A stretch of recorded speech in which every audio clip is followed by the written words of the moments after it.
Então tá, pessoal, vamos nos colocando à disposição do alto, silenciando um pouco a nossa mente,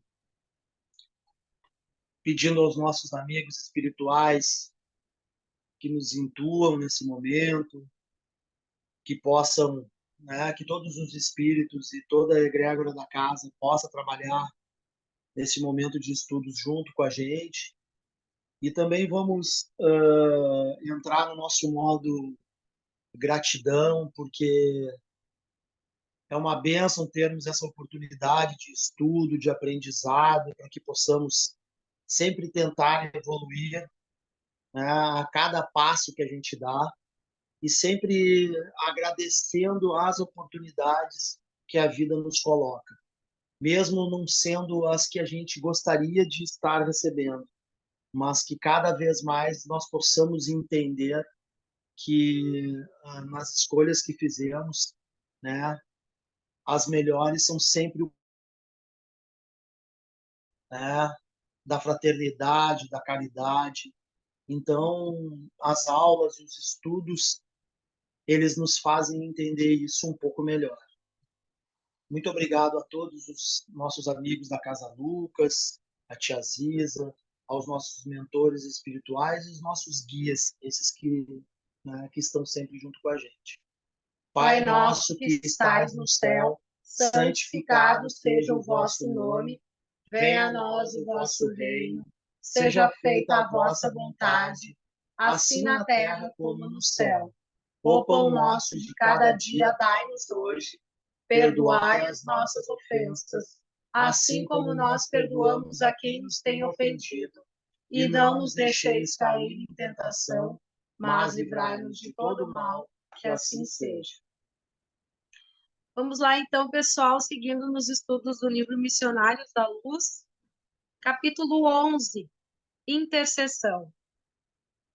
Certa noite, fim da dissertação que Alexandre consagrava aos companheiros terrenos, meu orientador foi procurado por duas senhoras que foram conduzidas, em condições especialíssimas, àquele curso adiantado de esclarecimentos, porquanto eram criaturas que ainda se encontravam presas aos veículos de carne e que procuravam um instrutor temporariamente desligadas do corpo por influência do sono. A mais velha, evidentemente espírito mais elevado, pelas expressões de luz de que se via rodeada, parecia muito conhecida e estimada de Alexandre, que a recebeu com indisfarçáveis demonstrações de carinho. A outra, porém, envolvida em um círculo escuro, trazia um semblante lacrimoso e angustiado. "Oh, meu amigo!" exclamou a entidade mais simpática, dirigindo-se ao benévolo orientador, depois das primeiras saudações. "Trago-lhe minha prima Esther, que perdeu o esposo em dolorosas circunstâncias." E enquanto a senhora indicada enxugava os olhos em silêncio, acabrunhadíssima, a outra continuava: "Alexandre, conheço a elevação e a urgência de seus serviços. Entretanto, ouso pedir sua ajuda para os nossos pesares terrestres. Se houver absurdo em nossa rogativa, desculpe-nos com seu coração clarividente e bondoso. Somos mulheres humanas. Perdoe-nos, pois, se batemos a sua porta de benfeitor para atender a problemas tristes."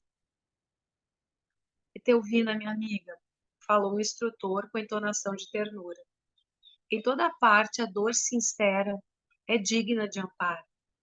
Se há sofrimentos na carne, existem eles também aqui, onde nos encontramos sem os despojos grosseiros. Em todos os lugares devemos estar prontos à cooperação legítima. Diga, portanto, o que desejam e ponham-se à vontade." Ambas as senhoras demonstraram-se aliviadas e passaram a conversar calmamente. Etelvina, satisfeita, apresentou então a companheira, que começou a relatar o seu doloroso romance. Casara-se fazia 12 anos, com o segundo noivo que o destino lhe reservara, esclarecendo que o primeiro, ao qual amara muito, suicidara-se em circunstâncias misteriosas. A princípio, preocupara-se intensamente com a atitude de Noé, o primeiro noivo, bem amado de seu coração. Todavia, o devotamento de Raul, o esposo que o céu lhe enviara, conseguira desfazer-lhe as mágoas do passado, edificando-lhe a aventura conjugal com amoroso entendimento. Haviam recebido 3 filhinhos da providência divina e viviam em harmonia completa. Raul, conquanto melancólico, era dedicado e fiel. Quantas vezes desejara ela balsamizar-lhe em vão as chagas recônditas. O companheiro, todavia, nunca se lhe revelara plenamente. Apesar disso, a existência corria-lhe venturosa e calma no santuário da mútua compreensão. Não obstante, porém, viverem para o desempenho das sagradas obrigações domésticas, apareceram inimigos ocultos que lhes haviam subtraído a felicidade.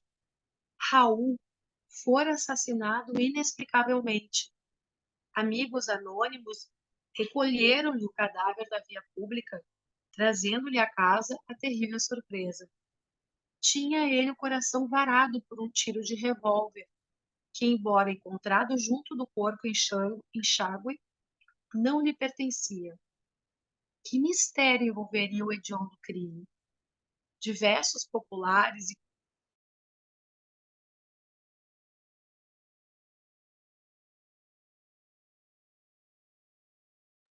Flavinha travou. Não estamos te ouvindo. Será que tu está nos ouvindo? varados por um A tiro de Flavinha revólver. travou, peraí. Diversos, Ah, tá, Começa o parágrafo de novo. diversos populares, por favor. tá, porque faltou luz aqui, mas agora o que preparou a lanterna. Tá. Diversos populares e policiais acreditavam tratar-se de suicídio, tanto assim que todas as diligências da justiça criminal se encontravam interrompidas. Entretanto, em sua convicção de mulher, admitia o assassínio. Que motivos conduziriam um homem probo e trabalhador ao suicídio sem causa? Por que se manteria Raul quando tudo lhes era favorável relativamente ao futuro? Inegavelmente, seus recursos financeiros não eram extensos, mas sabiam equilibrar com decência a despesa doméstica e a receita comum. Não, não. O companheiro, a seu parecer, teria partido da crosta por imposição de tenebroso crime.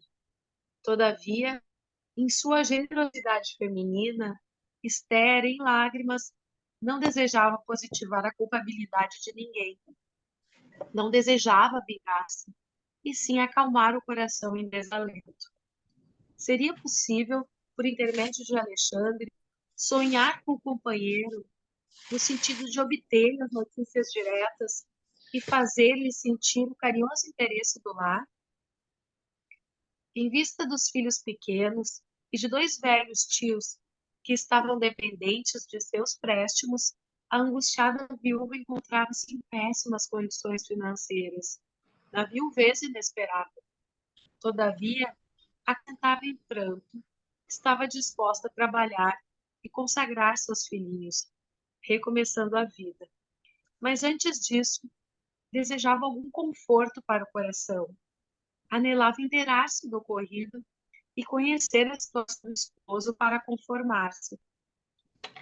E no fim da longa e sentida exposição, rematava lacrimosa, dirigindo-se ao meu orientador. Por piedade, generoso amigo, nada me podeis dizer? Que terá sido feito de Raul? Quem o teria assassinado? E por quê? A viúva sofredora parecia alucinada de dor. Internava-se por meio das mais descabidas indagações. Alexandre, porém, longe de se desgostar com as perguntas intempestivas, assumira atitude paternal e carinhosamente tomou as mãos da interlocutora, respondendo: Tenha calma e coragem, minha amiga. Neste momento, não é fácil esclarecê-lo. É imperioso se indicar com cuidado, a fim de solucionar o problema com critério devido. Volte, pois, ao lar e descanse a mente oprimida. Ansiedades existem que não se curam à força de raciocínios do mundo. É indispensável, é indispensável conhecer o refúgio da oração, confiando-as ao Supremo Pai. Ampare-se a fé sincera, confie na providência e veremos o que é possível fazer no setor da informação e do socorro fraterno. Examinaremos o assunto com atenção. Ambas as senhoras teceram ainda alguns comentários dolorosos a respeito do acontecimento e despediram-se mais tarde com palavras de gratidão e conforto. A sós, comigo, e sentindo talvez a minha necessidade de preparação e conhecimento, o orientador explicou. Nossos amigos encarnados, muitas vezes, acreditam que somos meros adivinhos, e pelo simples fato de nos conservarmos fora da carne, admitem que já sejamos senhores de sublimes dons divinatórios, esquecidos de que o esforço próprio, o trabalho legítimo, é uma lei para todos os planos evolutivos. Todavia, sorrindo paternalmente, acrescentou: entretanto, é forçoso considerar que nós outros, quando na crosta, em face das mesmas circunstâncias, não procederíamos de outra forma. No dia imediato, porque podia eu dispor de mais tempo, convidou-me Alexandre a acompanhá-lo até a residência de Esther. Tomaria o lar da interessada como ponto de partida para as averiguações que desejava levar a efeito. Como? Ponderei. Não seria mais prático invocar diretamente o esposo desencarnado por meio de nossos poderes mentais? Raul poderia, desse modo, ser ouvido sem dificuldade, observando-se posteriormente o que se poderia fazer em favor da viúva. O instrutor, todavia, sem desprezar minha ideia, considerou. Sem dúvida, esse é o método mais fácil, e em muitos casos devemos mobilizar semelhantes recursos.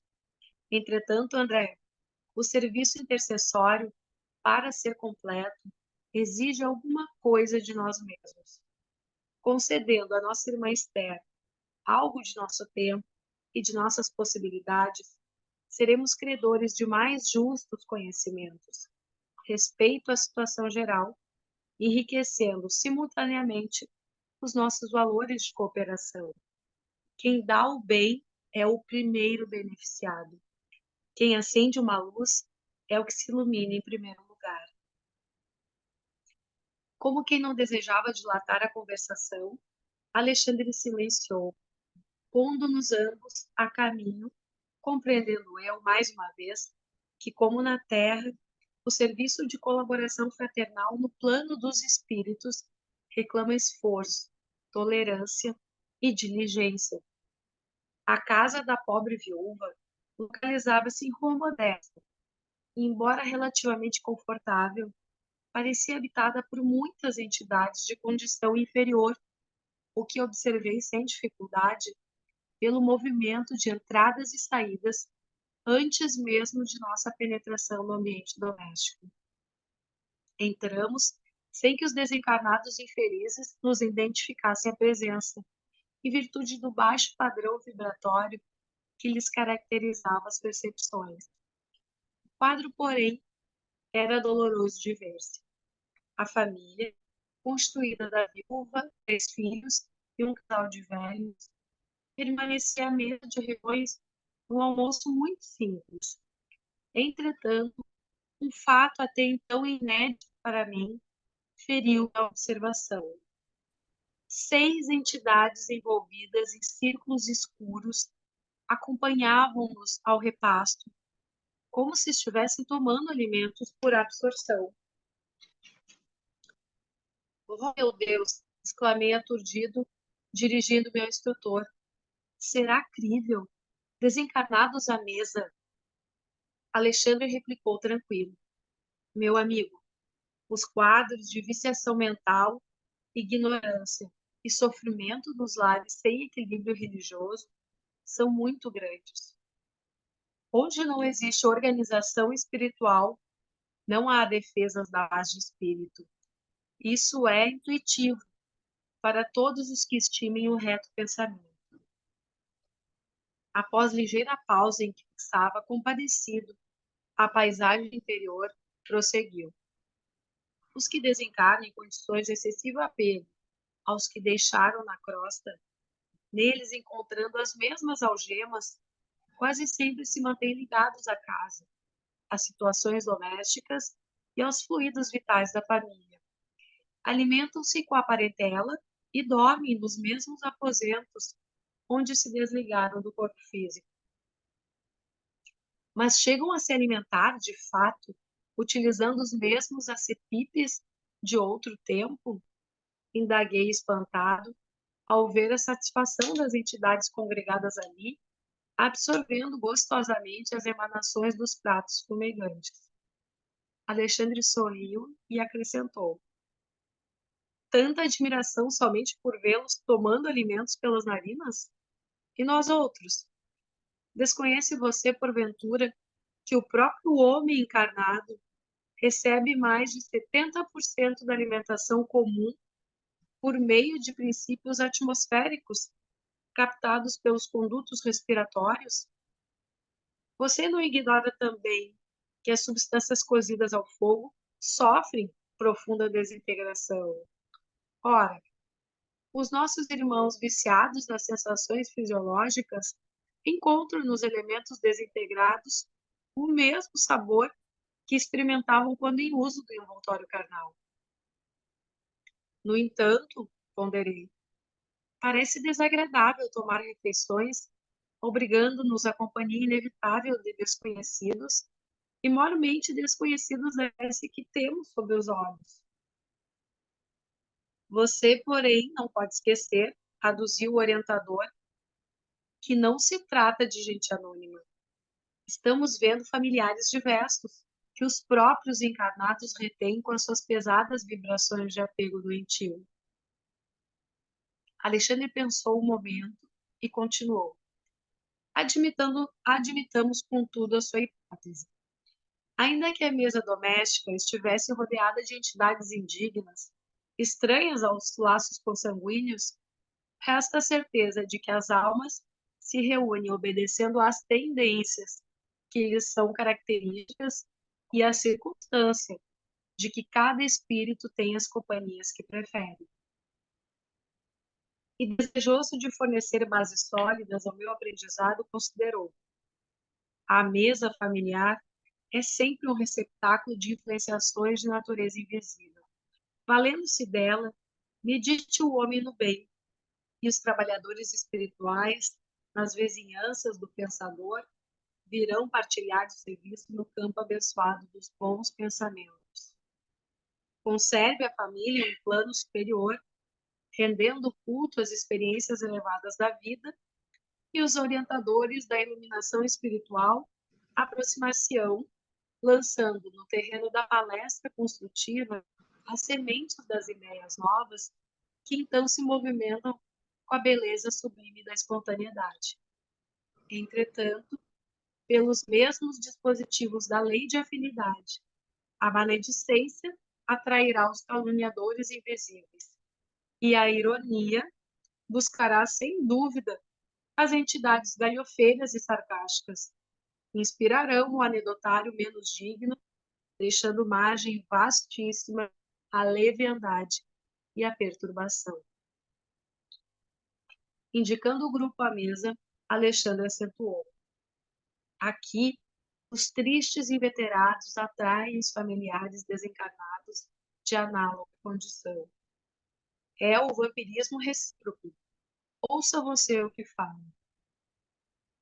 Agucei meus ouvidos e, com efeito, observei que a conversação era das mais lastimáveis. Nunca pensei que viria a sofrer tanto neste mundo, exclamava a velha tia de Esther, queixando-se amargamente. Agostinho e eu trabalhamos tanto na mocidade, Agora, chegados à velhice, sem recursos para enfrentar a vida, somos obrigados a sobrecarregar uma pobre sobrinha viúva. Oh, que doloroso destino! E enquanto as lágrimas lhe corriam nas faces de cera, o ancião fazia coro. É verdade. Para uma vida laboriosa e difícil, tão amargosa compensação. Jamais esperei uma velhice tão escura.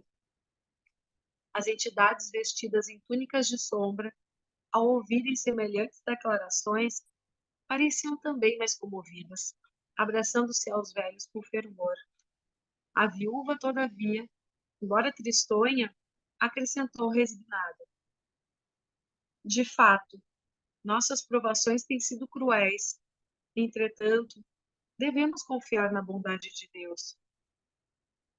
Alexandre fixou nela toda a sua atenção e notei que na alma da viúva se fazia disposição singular.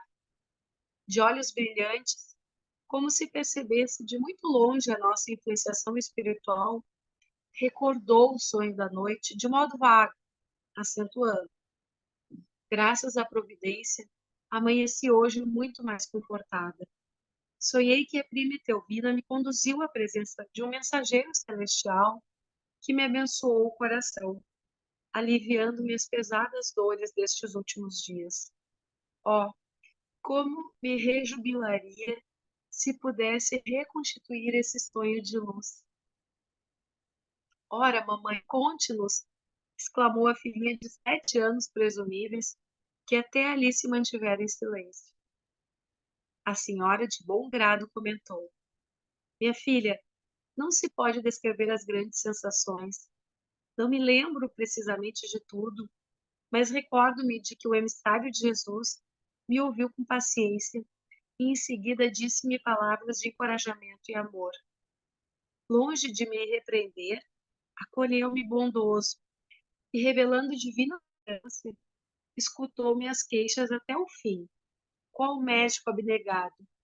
Inegavelmente, levantei-me hoje com outro ânimo.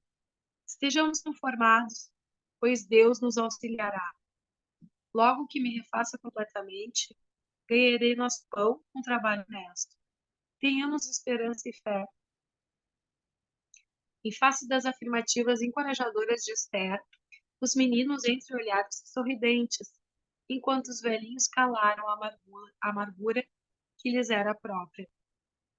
Desejei fazer-me visível aos companheiros desencarnados sem luz, que se movimentavam no recinto, de maneira a palestrar com eles, sondando-lhes as experiências. Mas Alexandre dissuadiu-me. Seria perder tempo, disse. E se você deseja beneficiá-los, venha até aqui em outra oportunidade, porque as cristalizações mentais de muitos anos não se desfazem com esclarecimentos verbais de um dia. No momento, nosso objetivo é diverso. Precisamos obter informações sobre Raul. Além disso, se nos valêssemos da hora, a fim de ouvir nossos encarnados presentes, verificaríamos de pronto que eles poderiam apenas relacionar dolorosas lamentações, sem proveito construtivo. E revelando um reduzido interesse pela conversação dos encarnados, em vista do objetivo essencial do momento, considerou: procuremos alguns de nossos irmãos visitadores. Temos necessidade de informes iniciais para dar uma afeição imediata ao nosso trabalho intercessório. Porque Alexandre demandasse outros aposentos, deixei igualmente a modesta sala de refeições, embora desejasse continuar observando. O instrutor, porém, não tinha muito tempo para gastar. Oi, pessoal.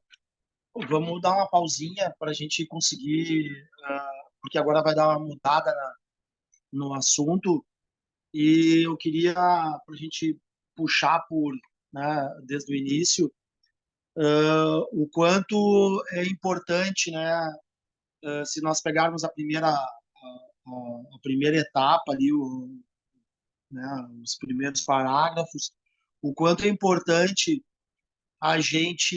nós termos um sono de refazimento, né, pedir né, para os nossos amigos espirituais que possam muitas vezes nos encaminhar, né? Isso acontece com todos nós, né? Nos encaminhar alguma solução, tá? O Francisco cansou de falar isso e a gente também acaba entendendo isso como uma regra da evolução, né, de crescimento espiritual.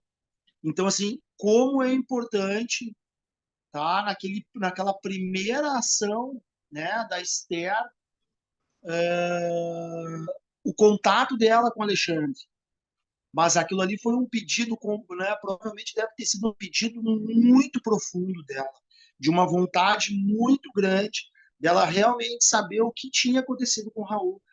Então, como é as nossas vidas, ainda mais para quem está na doutrina ou quem estuda, nunca deixar, né, em desdobramento, né, ou na hora do sono, fazer a sua oração, pedir para que as coisas, né, que são as virtudes que realmente nós temos, que ainda estão ofuscadas, né, muitas vezes pelas nossas atitudes primitivas, que a gente possa pedir cada vez mais para os nossos caminhos, né, para esses caminhos que o espiritual enxerga muito mais do que a gente. Então, a Esther, nesse caso, ela teve uma grata surpresa que no outro dia, né, isso fez total diferença no ambiente, né, no ambiente do lar. E seguindo essa sequência, a gente vê uma coisa que ela é muito usual, né, dentro das nossas casas, né? É a frequência com quem nós nos conectamos, né? Qual é a sintonia que nós vivemos dentro do ambiente familiar. Por pior que seja a nossa situação, por pior que seja a nossa situação, tá? A lei, ela é imutável. A lei, ela é igual para todos. Ela não tem diferença entre um espírito puro e um espírito que ainda está muito degradado. Então, se nós, nos nossos estudos, nos nossos entendimentos, não entendermos que a sintonia que a gente exerce, os nossos pensamentos, depois as nossas atitudes, né, as nossas ações, elas nos atraem para dentro do ambiente familiar. Todos aqueles que sintonizam com a raiva, com o lamento, com a tristeza, com as nossas lamentações incessantes das coisas, o que acontece muitas vezes, né?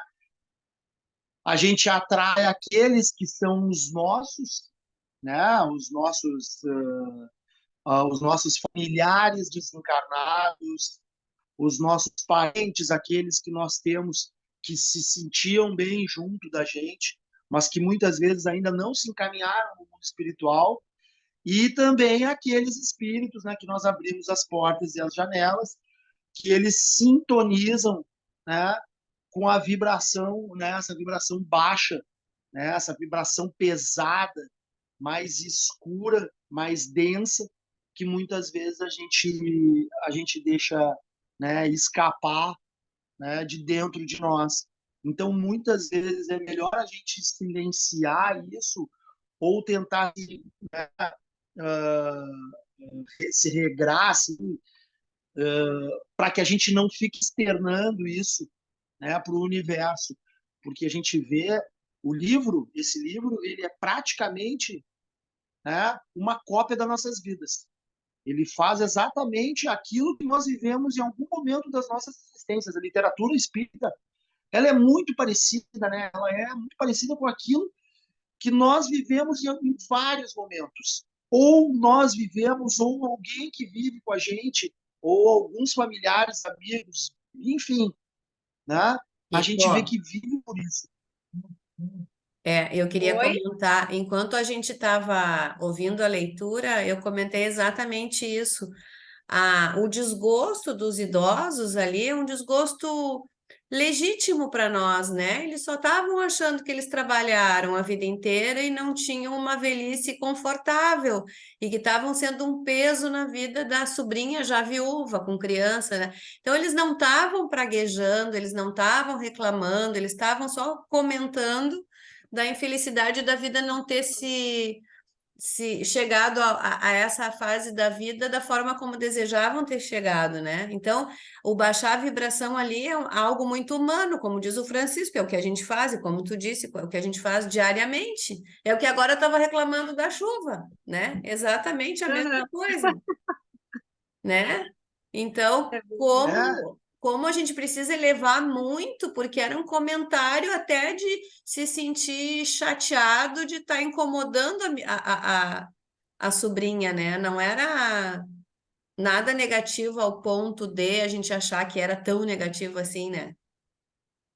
sim, na realidade, é, a gente, a gente tem algumas atitudes, assim, muitas vezes, que a gente acha que elas são normais e a gente vai mudando as nossas atitudes de acordo, muitas vezes, com a nossa idade, com os momentos que a gente vive, né? Com o nosso, a gente tem a plenitude da idade, onde tudo pode ser feito. A gente tem aquela um amadurecimento que a gente muitas vezes fica muito mais esperto, né? Para não cometer alguns erros que a gente cometia antes, né?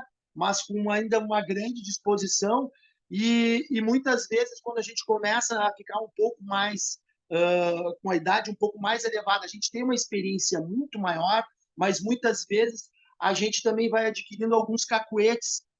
E nesse caso, eu considero essa questão assim, não tem nada trevoso, lógico que não. Essa questão é uma questão completamente normal e ela é pertinente a todos. Mas como o mundo espiritual, como esse universo, ele é muito sutil, né? Ele responde às nossas pequeníssimas ações. Então, toda forma de tristeza ou toda forma de lamentação que a gente tem, ela tem uma resposta, né? A ação e a reação, né? Ela tem uma resposta, por menor que ela seja, né? Ela tem uma resposta. E também, de contrapartida, todas as ações, os pensamentos, as ações, as nossas práticas positivas, elas também têm essas ações que elas tomam, né? Elas vão funcionando como um trem com vagões, assim. Ele vai tomando velocidade, ele vai tomando força. Ele começa numa velocidade muito pequena, ele demora muito para ganhar velocidade. Mas muitas vezes eu considero o espiritismo esse formato. Ele é muito difícil da gente conseguir sair do primeiro passo, mas a impressão que depois que a gente vai adquirindo algumas informações, a gente vai tentando fixar, cortando alguns cacuetes, né? Esses cacuetes que todos nós temos, né? Que não precisa ser o idoso, é o bem novo, é o bem idoso, é o meia idade, enfim, é o espírito encarnado e o também desencarnado, que é praticamente a mesma coisa. Mas quando a gente vai se desvinculando de si, opa, hoje eu não vou fazer isso, amanhã eu não vou fazer isso. Chega a doer, muitas vezes, para a gente tirar, né, algumas brincadeiras ou algumas coisas nesse sentido, nós vamos ganhando uma velocidade um pouco maior do que nós tínhamos há poucos minutos, ou há poucos meses, ou há poucos anos. Então, o legal da gente ver isso é que nas nossas casas, nesse exato momento, nas nossas aulas, provavelmente existem espíritos, né, amigos nossos, nossos parceiros incomodados, e existem espíritos que vieram porque a aula tem uma disciplina de começar às 19 e terminar às 20, provavelmente, né? Faz mais de uma década que essa aula ela acontece, sempre assim, em todas as terças-feiras. Então, provavelmente existem espíritos da egrégora, espíritos bons que gostam das aulas, que estão aqui nos acompanhando. Então, isso impregna, né? Impregna a nossa casa, impregna os nossos pensamentos, o nosso raciocínio, para que a gente possa muitas vezes ficar refletindo, não agora, né? Não agora, mas muitas vezes lá na frente, ou em sono, ou numa procura por alguma oportunidade. Então, o que acontece, que aconteceu com a Esther é muito interessante. E tu vê que ainda não, o André Luiz, ele ainda fica muito surpreso, né? Com os espíritos sorvendo a nossa comida, né? Porque o espírito ele também come, né? Na dimensão onde ele está, ou no planeta onde ele também come. Mas o que nos causa muita surpresa é que ele ainda consegue absorver essa energia, né? Ele consegue absorver essa energia do mundo dos encarnados. Agora vocês imaginem nós numa linha mais triste, né? Uma linha mais pesada, o quanto eles não absorvem, o quanto eles não nos sugam, né? O nosso esse fluido vital que a gente tem, que ele é interminável, mas porém ele oscila, né? Ele é um arsenoide, né? Ele muitas vezes ele está lá embaixo, daqui a pouco a gente se recupera, respira fundo, toma um ar, ele sobe, nós montamos e passamos um ciclo inteiro, né? De alegria, felicidades. Esse é o momento da gente se instruir, porque a gente sabe que muitas vezes o ciclo se fecha, né? E vem um aprendizado novamente. Então, até aqui, a Esther, ela se sentiu muito melhor, ela aumentou a vibração daquela mesa, as crianças se sentiram mais felizes, né? E agora, o que vai acontecer? O Alexandre quer partir para a próxima etapa, ele quer saber realmente o que aconteceu. E muitas vezes que está ali, tá, pessoal? Não esqueci de comentar. Muitas vezes que está ali, a gente, o André Luiz diz, poxa, a gente não pode resolver isso, né? De uma forma mais, ver o que aconteceu e já falar para ela? Não. A gente fere a caminhada de cada um. A gente toma a liberdade, entendeu? De interferir na liberdade dos outros. Então, a gente sempre vê, né? Nós vemos muitas vezes quando a gente vai lendo os nossos livros, a gente vai vendo que os mentores espirituais, esses que têm eles olham as coisas muito mais de cima, né? Eles têm uma amplitude, então eles sempre fazem assim passo a passo e muitas vezes a gente quer ir direto sem a gente quer ir direto para o resultado, né? Como tem no livro dos Espíritos, o crescimento espiritual não existe atalho, né? Quando a gente tenta um atalho, a gente volta para o mesmo lugar, a gente não retrocede. Então, o Alexandre ele segue exatamente o que a linha, o crescimento espiritual nos coloca. E agora é só esse comentáriozinho que eu queria fazer para a gente dar uma cortada. Se alguém quiser comentar aí, pessoal, tá tudo certo, tá tudo. Alguém quer comentar alguma coisa, gente? Então vamos lá, vamos seguir. Depois de rápidos minutos, fomos defrontados por uma entidade de aspecto humilde, mas muito digno, a quem Alexandre se dirigiu afavelmente. Meu amigo é visitador em função ativa? Sim, para servi-lo, respondeu atencioso o interpelar. O orientador expôs-lhe com franqueza, em poucas palavras, o que desejávamos. Então, o irmão visitador explicou-se razoavelmente.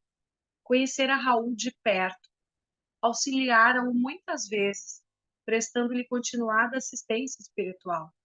Todavia não pudera, nem ele, nem outros amigos, evitar-lhe o suicídio friamente deliberado. Suicídio? Interrogou Alexandre, procurando informar-se de maneira completa. A viúva acredita em assassínio. Entretanto, ponderou o novo amigo, ele soubera dissimular com cuidado.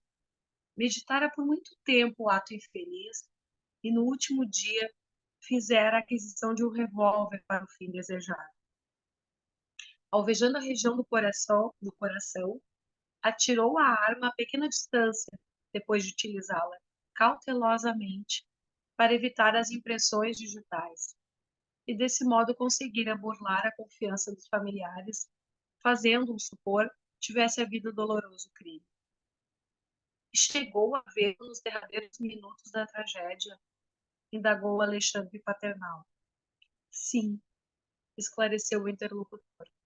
Alguns amigos e eu tentamos socorrê-lo, mas em vista das condições da morte voluntária, friamente deliberada, não nos foi possível retirar a poça de sangue em que se mergulhou, retido por vibrações pesadíssimas e angustiosas.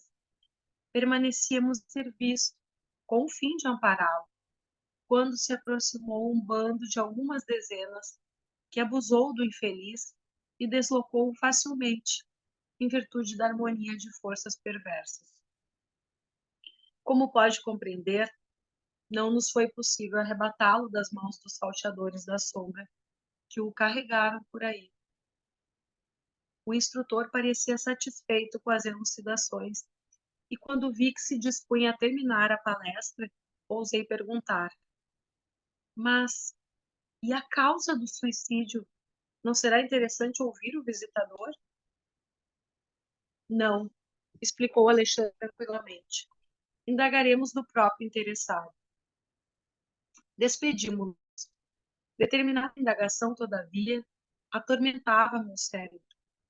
Não a contive por muitos instantes, dirigindo-me ao generoso orientador. Um bando? Mas o que significa? Interroguei. Alexandre, que me parecia agora mais preocupado, esclareceu. O bando a que se refere o informante é a multidão de entidades delinquentes dedicadas à prática do mal. Embora tenham influenciação limitada, em virtude das defesas numerosas que rodeiam os núcleos de nossos irmãos encarnados e as nossas próprias esferas de ação, levam a efeito muitas perturbações, concentrando os impulsos de suas forças coletivas. Porque fosse muito grande a minha estranheza, o instrutor aduziu. Não se surpreenda, meu amigo.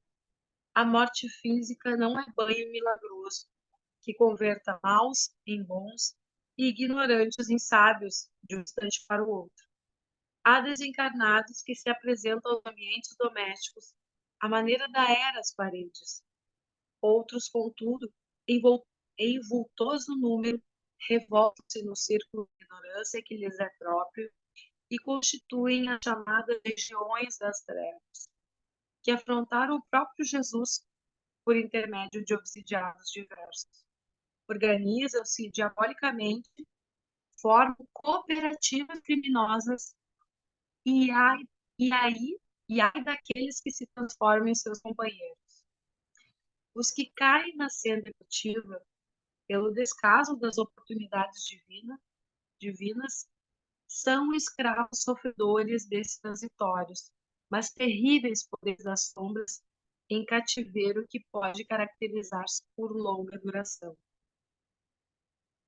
No entanto, o visitador regional, como guarda destes sítios, inquiria espantado, não poderia defender o suicida infeliz? Se ele fosse vítima de assassínio, sim, respondeu o instrutor, porque na condição real de vítima, o homem segrega determinadas correntes de força magnética suscetíveis de pô-lo em contato com os missionários do auxílio.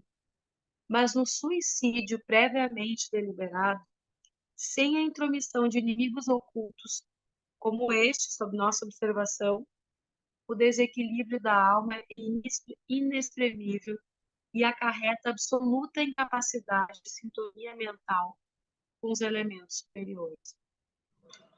Mas, indaguei assombrado, as sentinelas espirituais não poderiam socorrer independentemente? Esboçou Alexandre um gesto de tolerância fraterna e acentuou. Sendo a liberdade interior a panágio de todos os filhos da criação, não seria possível organizar precipitado serviço de socorro para todos os que caem nos precipícios dos sofrimentos, por ação propositada, com plena consciência de suas atitudes. Em tais casos, a dor funciona como medida de auxílio nas corrigendas indispensáveis. Mas, e os maus, que parecem infelizes na própria maldade? Perguntará você, naturalmente. Esses são aqueles sofredores perversos e endurecidos de todos os tempos, que apesar de reconhecer a decadência espiritual de si mesmos, criam perigosa crosta de insensibilidade em torno do coração. Desesperados e desiludidos, abrigando venenosa revolta, atiram-se à onda torva do crime, até que um novo raio de luz lhes desabroche no céu da consciência. O assunto oferecia ensejo a valiosos esclarecimentos, mas Alexandre esboçou um gesto de quem não podia gastar muito tempo com palavras e, depois de ligeiro intervalo, acrescentou: André, mantenha-se em oração, ajudando-me por alguns momentos. Agora que tenho informações positivas do visitador, preciso mobilizar minhas possibilidades de visão, se indicando quanto ao paradeiro do irmão infeliz. Não obstante conservar-me em prece, observei que o orientador entrava em profundo silêncio. Daí a alguns minutos, Alexandre tomou a palavra e exclamou, como que estivesse voltando de surpreendente excursão: Podemos seguir adiante. O pobre irmão, semi-inconsciente, permanece imantado num grupo perigoso de vampiros, em lugarejo próximo. O instrutor pôs-se a caminho, seguiu passo a passo em silêncio, apesar de minha intensa curiosidade. Em pouco tempo, distanciando-nos dos núcleos suburbanos, encontramos-nos nas vizinhanças do Grande Matador. Minha surpresa não tinha limites, porque observei a atitude de vigilância assumida pelo meu orientador, que penetrou firmemente a larga porta de entrada. Pelas vibrações ambientes, reconheci que o lugar era dos mais desagradáveis que conhecera até então, em minha nova fase de esforço espiritual. Seguindo Alexandre de muito perto, via numerosos grupos de entidades francamente inferiores que se alojavam aqui e ali. Diante do local em que se processava a matança dos bovinos, percebi um quadro estarrecedor. Grande número de desencarnados, em lastimáveis condições, atirava-se aos borbotões de sangue vivo, como se procurassem beber o líquido de sede devoradora. Alexandre percebera o assombro doloroso que se apostara de mim e esclareceu-me com serenidade. Está observando, André? Estes infelizes irmãos que não podem ver, pela deplorável situação de embrutecimento e inferioridade, estão sugando as forças do plasma sanguíneo dos animais. São famintos que causam piedade. Poucas vezes em toda a vida eu experimentara tamanha repugnância. As cenas mais tristes das zonas inferiores que até ali pudera observar não me haviam impressionado com tamanho amargor. Desencarnados à procura de alimentos daquela espécie, matadouro, cheio de entidades perversas. Que significava tudo aquilo? Lembrei meus reduzidos estudos de história, remontando-me à época em que as gerações primitivas ofereciam aos supostos deuses o sangue de touros e cabritos. Estaria ali, naquele quadro horripilante, a representação antiga dos sacrifícios em altares de pedra? Deixei que as primeiras impressões me encandecessem no cérebro, a ponto de sentir, como em outro tempo, que minhas ideias vagueavam em turbilhão. Alexandre, contudo, solícito como sempre, acercou-se mais carinhosamente de mim e replicou: Por que tamanha sensação de pavor, meu amigo? Saia de si mesmo, quebre a concha da interpretação pessoal e venha para o campo largo da justificação. Não visitamos nós ambos na esfera da crosta os açougues mais diversos? Lembro-me de que em meu antigo lar terrestre, havia sempre grande contentamento familiar pela matança dos porcos. A carcaça de carne e gordura significava abundância da cozinha e conforto do estômago. Com o mesmo direito, acercam-se os desencarnados, tão inferiores quanto já o fomos, dos animais mortos, cujo sangue fumegante lhes oferece vigorosos elementos vitais. Sem dúvida, o quadro é lastimável. Não nos compete, porém, lavrar as condenações. Cada coisa, cada ser, cada alma permanece no processo evolutivo que lhe é próprio.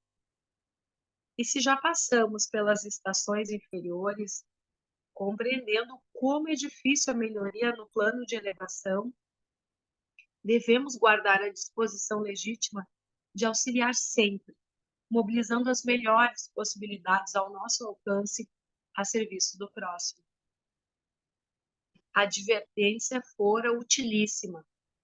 As palavras do instrutor caíram-me na alma a preceito, retificando minha atitude mental.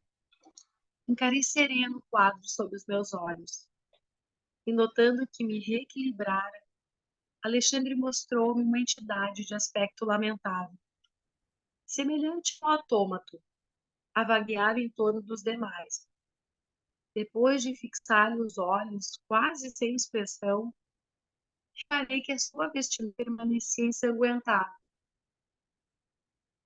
É o suicida que procuramos, exclamou o instrutor claramente. Que? Perguntei espantado. Por que precisariam dele os vampiros? Semelhantes infelizes, elucidou Alexandre, abusam de recém-desencarnados sem qualquer defesa, como este Raul, nos primeiros dias que se sucedem à morte física, subtraindo-lhes as forças vitais, depois de lhes explorarem o corpo grosseiro. Estava atônito, lembrando as antigas informações religiosas sobre as tentações diabólicas, mas o orientador, firme na missão sagrada de auxílio, perseverou. André, não se impressione em sentido negativo. Todo homem encarnado ou desencarnado que se desvie da estrada reta do bem pode vir a ser perigoso gênio do mal. Não temos tempo a perder. Vamos agir socorrendo o desventurado. Bom, pessoal, acho que a gente podia... Falta 5 minutos só. E agora vai entrar numa outra fase. E essa parte aí, ela colocou, né, nessa busca pelo Raul, ela colocou surpreendentemente assim como os espíritos ainda grosseiros, né, com as atitudes extremamente densas, tá? Deixou bem claro como eles utilizam ainda o vampirismo, né? Como eles sugam a energia, porque o encarnado ele é uma usina, né, de força muito grande. Então, assim, todas as situações que a gente tem, né, nessa existência, quando nós estamos encarnados, tá? Nós, nós colocamos, né, nós produzimos, né, um fluido muito forte. Então, todas as entidades que sucumbem, né, muitas vezes densificadas, elas usam dessa energia que nós temos. E não somos só nós, né? São os animais, tá? São todas as coisas que se emanam, né, que produzem esse efeito. E o sangue, tá? Ele tem um efeito muito grande com isso. O Francisco já explicou isso aí, né, algumas dezenas de vezes, né? Então esse fluido, ele é algumas vezes a sobrevivência de espíritos densos, né, que andam numa região muito mais trevosa. Então essa é a sobrevivência. O que acontece no caso do suicídio lá no início?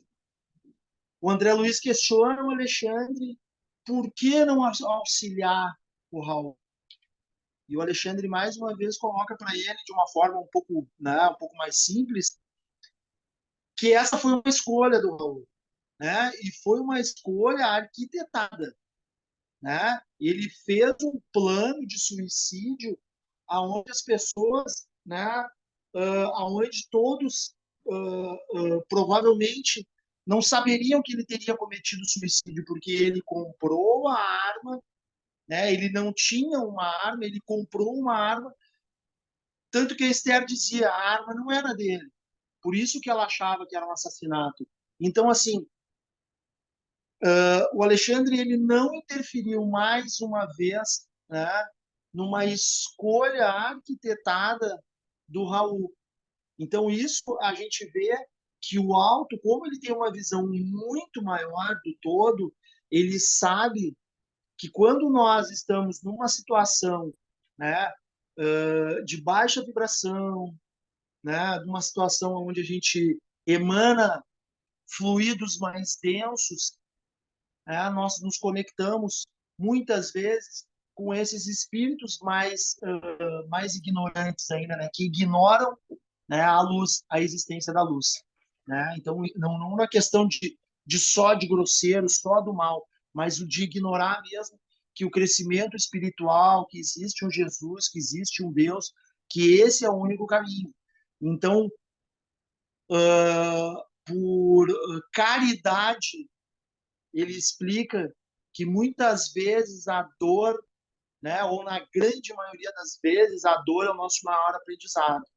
Então, isso é uma lição, né, que acontece com todos nós, que muitas vezes a gente tem que respirar fundo, ser resiliente nos momentos mais difíceis, para que a gente possa passar por isso e isso servir como um aprendizado, né? Ou pela dor ou pelo amor. Infelizmente, a gente ainda não tem, né, o aprendizado muito pelo amor, né? Muito mais pela dor. Então esse capítulo ele ainda tem ainda outros desdobramentos, mas eu acho que dá para a gente tirar algumas lições bem importantes, principalmente do Alexandre, né? Que é um mentor de altíssima elevação espiritual, né? Então, se alguém quiser, né, fazer algum comentário, assim, alguma coisa, enfim, a gente está à disposição. Mas esse livro ele é sensacional, né? Ele não difere muito, né? Existem centenas de milhares de açougues, né? Na grande maioria, os gaúchos conhecem muito bem nessa situação. Então, assim, né? Ele ainda dá uma lição Que era o pro, matador. o matador, ali é um matador, mas existiam os açougues, né? Então, assim, ele dá uma lição pro André Luiz sair da concha, né? Então, muitas vezes a gente vive dentro da concha, a gente fica muito assustado e extremamente impressionado com o que acontece, mas na realidade a gente faz parte desse todo, né? Que é muitas vezes o receptor disso, né? Então, e quem faz a propagação dessa situação, entendeu? Então, é mais ou menos isso aí, pessoal. Acho que por hoje, se alguém quiser comentar alguma coisa, né, sobre essa, fiquem à vontade. Já são 8 horas. Não, só deixar claro ali, né, que não faltou ajuda para o Raul, né? Aquele o amigo visitador, que mesmo ele estando com aquela ideia obstinada por se matar, né, tanto que planejou tudo friamente, ele teve a ajuda, né? Ele só não conseguiu perceber e ser sensível à ajuda, mas sempre a gente recebe ajuda, né?